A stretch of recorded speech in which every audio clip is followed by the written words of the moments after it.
Assalamualaikum warahmatullahi wabarakatuh. Selamat datang di Kisah Sirah Nabawi Channel. Selamat datang pada para pecinta sholawat. Di video kali ini saya akan membawakan sebuah kisah tentang dua jin yang dilempar malaikat di zaman Nabi Sulaiman alaihissalam. Nabi Sulaiman merupakan seorang nabi yang memiliki kerajaan sangat istimewa dan besar. Bahkan tidak ada seorang pun yang akan memiliki kerajaan yang sama seperti beliau.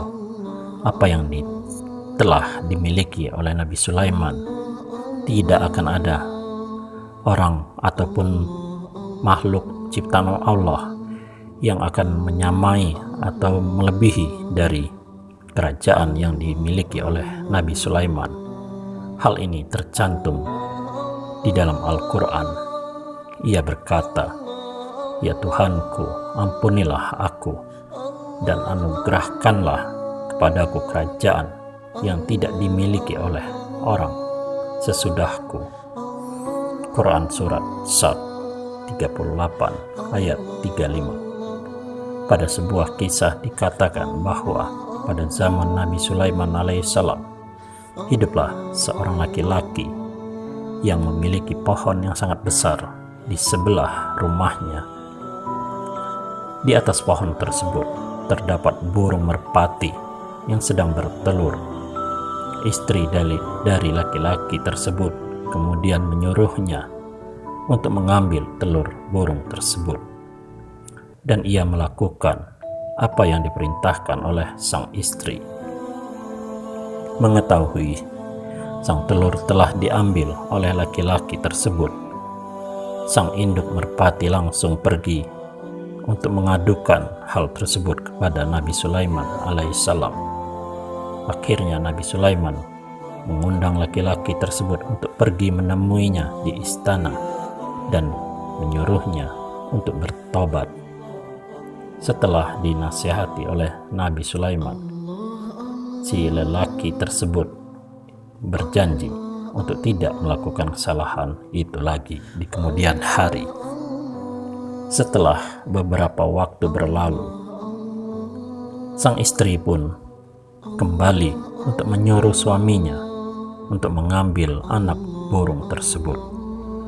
Namun sang lelaki itu teringat akan janjinya pada Nabi Sulaiman alaihissalam. Akan tetapi, karena dibujuk terus oleh sang istri, ia pun kembali melakukan perbuatan tersebut.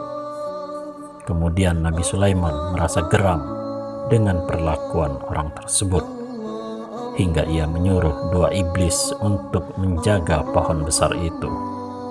Jika ia memanjat pohon itu lagi dan mengambil anak-anak burung tersebut, maka lemparlah ia dari atas pohon itu, ujar Nabi Sulaiman. Ketika waktu berlalu, sang induk merpati pun kembali memiliki anak burung. Ketika sang pemuda tersebut hendak memanjat pohon itu untuk mengambil anak-anak burung, tiba-tiba datanglah seorang pengemis yang mengetuk pintu rumahnya. Sang lelaki itu pun menyuruh sang istri untuk memberikannya sesuatu, namun ia menjawab, "Kita tidak punya atau tidak memiliki apa-apa lagi." Akhirnya laki-laki itu lantas mengambilkan segenggam makanan lalu memberikannya kepada pengemis tersebut. Lalu ia kembali memanjat pohon tersebut dan mengambil anak-anak burung itu. Ketika sang induk merpati mengadukan kembali kepada Nabi Sulaiman, ia pun marah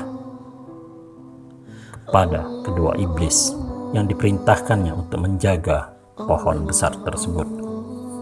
Sang iblis pun menceritakan bahwa sebelum lelaki itu memanjat pohon, ia memberikan sedekah segenggam makanan kepada seorang pengemis.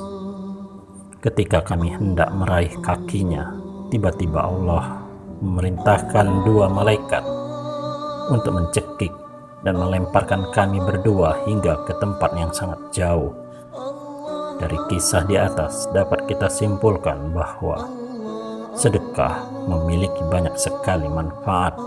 Selain untuk membantu orang lain, sedekah juga akan memberikan keberkahan kepada orang yang bersedekah. Sebagaimana bunyi salah satu hadis berikut dari Abu Hurairah menyatakan bahwa Rasulullah bersabda, "Tidaklah seorang yang bersedekah dengan harta yang baik Allah tidak menerima kecuali yang baik, kecuali Allah yang Maha Pengasih akan menerima sedekah itu dengan tangan kanannya.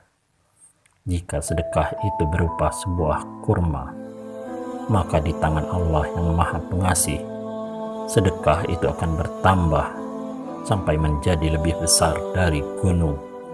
Sebagaimana seseorang di antara kalian membesarkan anak kudanya atau anak untanya." Hadis riwayat Muslim nomor 1684. Demikianlah kisah ini. Semoga ada hikmah yang bisa kita petik dari manfaat bersedekah.